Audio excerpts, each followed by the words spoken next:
So first of all, thank you for being here, Charles, and answering these 3 questions that I'm going to ask you. So first of all, can you give us your view on asbestos management in situ? Yeah, well, the first thing to point out is that because we've got so much asbestos, it is we can't wave a magic wand and remove it all straight away. So we do have to manage it in situ. So that's the first point. And the second point is that, well, it's a law that we need to be using the best technologies and the best practices and the best approaches in order to manage it as safely as we possibly can. So we've got some fantastic real tools to guide us with that, which is the risk factors involved with the different asbestos types, and the likelihood of fibre release from different activities, and the elevation in risk the earlier you are exposed to asbestos. So those three pillars, if you like, you can triangulate, and whenever you've got a triangulation of those risk factors, that's where you really need to do your most management. So in these cases where if we've got amosite, let me just rattle through these risk factors to illustrate the point. Amosite is known to be, from the Hodgson and Darnton model, approximately 1 times more danger, more potency for mesothelioma than chrysotile or white asbestos. Children are known to be kind of a child of 10 is 5 times the risk of a teacher, say, of 35. So there's a multiple of 5. And if we accept that children are merely twice as likely to indulge in boisterous behavior as adults, you get 100 times 5 times 2. So it's a 1,000 times risk factor in these environments.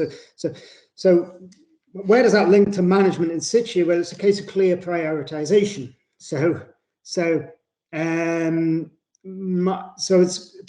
the great thing is that it's, I believe it's more than it is the right course of action to manage the vast majority of our asbestos in situ. So I'm talking here about pure chrysotile cements in external locations, but management needs to be a very, very much stronger approach, probably wholesale removal or demolition of buildings, where you've got that unholy trinity and triangulation of amphibole asbestos, young people, and almost certainly increased disturbance. So that's where I'm coming from for management in situ. It's the only way to go because we've got so much of it. However, given the different risk factors, there's a clear case for enhanced prioritization, and that prioritization can inform a national asbestos strategy, where it could if we had a decent database. If without a decent database, we haven't got the data to go on. So management situ is the only way to go, but it doesn't mean passive management in situ. In a small minority of buildings and locations where we need to accept the risks are just off the dial because of those multiple triangulation of risk factors, and we need to either demolish and replace those grotty, dilapidated, dangerous old buildings, or indulge in some seriously prohibitive management. So that's my approach, really, my thinking on management in situ. Okay, thank you very much. Next question. Can you tell us a little bit more about Airtight on Asbestos Campaign and how it started? Well, I've got a background in enacting, in consulting on, in delivering the our approach to asbestos here in the UK, which is one of management in situ. And for some of the reasons I've just been talking about, some of the flaws in that, I became increasingly frustrated with the approach. It was completely ineffective management. It didn't recognize the excessive risks in some circumstances. It was just kind of ineffective, no teeth, and you know, I happened to be running at that time the country's biggest asbestos consultancy, and I wasn't happy about it, and nobody else I spoke to seemed that happy about it either. And I just sort of start talking, ask someone a question about, what do you think to the clearance indicator, which is our level? Oh, it's terrible, it's terrible. Well, what are you going to do about it? Oh, it's more than my job's worth, Charles. And everybody seemed to have this opinion if it wasn't their job. And given that I was running the country's biggest consultancy at the time, I thought, well, if it's anybody's job, it ought to be my job. And I won't sit there quietly and manage just to get paid for churning out advice I don't really agree with. So I'll do something about it, shall I? I've got nothing better to do with my time since I've flogged my shares in the business. So as soon as I sold my shares in the business, I started formulating my thoughts into a campaign, and as opposed to just talking about it, actually doing something about it. So the Airtight on Asbestos campaign came from that sort of rationale, that sort of grounding, more than 20 years, solid practical experience in the sector, and increasing frustration that we weren't really managing, we weren't using the best tools to manage asbestos in situ, and there's no national asbestos strategy, there's no database. So without a database, you can't really have a plan, and without a strategy, you're frankly going nowhere. And all it was a question of seeing what was going on abroad.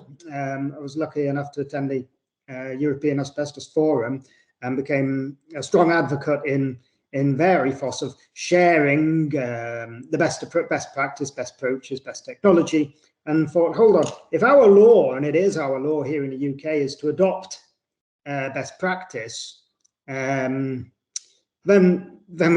we ought to be doing it, and we're not. So the aim of the Airtight and Asbestos campaign is simply to have the UK adopt international best practice, which anyway is our law according to the Health and Safety in Work Act 1974, and to be active in campaigning for those measures.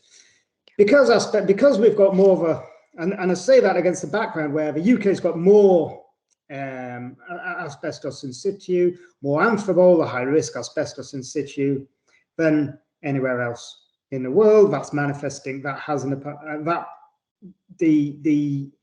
the working with that asbestos in the past has today produced the highest levels of mesothelioma in the world, with perhaps the exception of Australia. And then I looked at past exposures, I looked at our current situation, I looked at my practical day-to-day experience over 20 years of, well, daily exposure, dealing with daily exposures to asbestos all over the country, which was frankly not getting recorded because we didn't have a database. So then I started getting, so then that really the aims of the Airtight on Asbestos campaign are to bring international best practice here to the UK, where we've got, frankly, the worst mesothelioma epidemic in the world, and more asbestos and amphibole asbestos per capita than anywhere else in the world. So if anybody needs the best techniques for managing asbestos in situ, we do here in the UK. So that's what the campaign is all about. Okay, great. Thank you very much for your answer. And for the third and final question, what do you expect from this campaign, especially in the future, for example? Well, it is my expectation that our government adopts international best practice as set out in our law, the 1974 Health and Safety at Work Act. So that's the so let me just drill further into that, and I can put a little bit of meat on the bones there and say that a committee, the Work and Pension Select Committee, a committee of members of Parliament, have looked into this whole issue as a result of the Airtight and Asbestos campaign, and concluded that we do lag behind in terms of our approach on asbestos. We do have a problem with ongoing asbestos exposure. It's not getting recorded. We don't know how much asbestos we've got. And then they've come up with a series of recommendations. The major ones being research into research and hopeful adoption of best practice with regards asbestos air monitoring at low levels, typically those which we find in our buildings containing asbestos today, the adoption of digital databases so that we can have a plan. If you haven't got the data, you can't, it's impossible to have a plan. It's fundamental to have the data. And once you've got that data, a strategic national plan to target the high-risk asbestos first in terms of a phased removal, so program and a commitment to ensure that all our asbestos has been removed in 40 years. So front-ending the removal or abatement of the high-risk stuff first, and then as we cascade down through the years, removing the lower risk stuff later, as and when it naturally needs to be replaced, which inevitably it will do because it's all been in at least 20 years from now. So simple mathematics is that it's going to be 60 years old, at least 60 years, more like 80 years old when it comes to get removed, and the chances of it still being in good condition at that stage is very, very slim.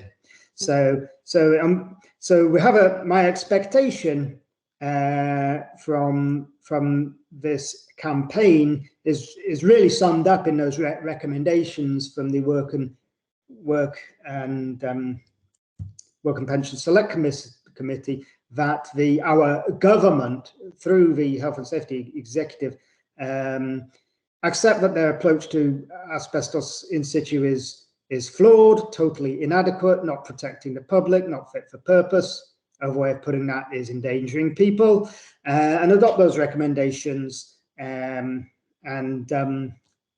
pick up the pace, except we've got a bigger problem, up the resources, particularly the resources for the Health and Safety Executive, and commit to a proper plan. So that's really my expectations there. And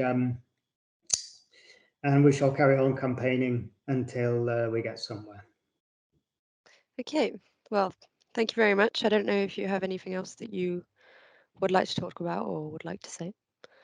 Well, it's just to say it's a pleasure to be supporting Asbestonomy because I believe it will continue that process of bringing knowledge, best practice, best techniques, awareness, innovative techniques, all this good stuff. You know, knowledge is power, at least in the right hands. And when we operate in a cellular fashion, we don't exchange information, or we only talk to those who are unwilling to share the best practice with us, or we go to conferences and we're convinced, and we become convinced that we've got best practice when we really don't have best practice. It's good to be coming to an international conference like this, where best practice and the best techniques are being sought out, actively sought out, and presented to those who are lucky enough to be in the room. And that's the way we can move knowledge forward, and that's the way we can move practice forward, and that will improve things. You know, that's one of the solutions, one of the routes to a better future. So I'm pleased to be seen. I'm pleased to be. I'm pleased that somebody's decided to get on and deliver this conference. It's much needed. Great. Well, thank you very much for that.